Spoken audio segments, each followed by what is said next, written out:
My name is Bernardo Reynoso. I oversee our trio programs at Fresno City College here in California, as well as overseeing our Dream Center, which works with undocumented students here in college. So we invited Manny to our Cesar Chavez event here at Fresno City College, where he was able to speak to our college students as well as our faculty and staff. I think Manny's presentation really was able to captivate the attention span of the students. A lot of times when we have keynote speakers, they make it a 15, 30-minute speech about themselves and leave it at that.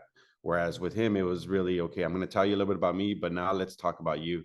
Let's have you reflect a little bit about what my journey was and how it affects you, or what does it bring up in you. So I think for me, the students really were able to do a lot of reflecting, which a lot of times we don't give ourselves permission to do, especially being first generation students.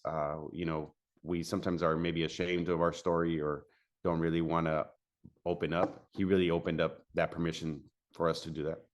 I think any student who went to it would definitely say, hey, to another student, like, you should come and check this dude out. Like, he's got some good stuff, and he's gonna really make you feel good about yourself and your willingness to continue to go to college.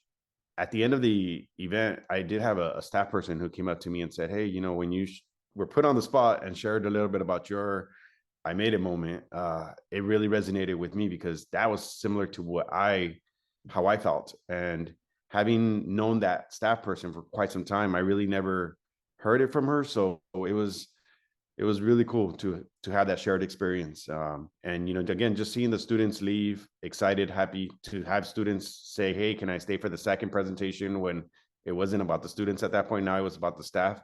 It was really cool to just people wanted to stick around, and 2 hours, 3 hours went by super fast. I mean, for me, I think that was the whole intention of bringing Manny on board, and because I wanted somebody to intentionally make it about the students, and where the students can say, like, wow, this speaker really speaks to me. And if I speak Spanglish and uso palabras que a lo mejor ellos no entienden, just a little bit of back and forth, like, that's exactly what I wanted. And so sitting back there and watching it happen, it was like, yes, this is exactly what our students need. Because a lot of times, again, we bring these speakers who maybe are multimillionaires, are doing all these big things, but their stories don't resonate with our students, not quite yet.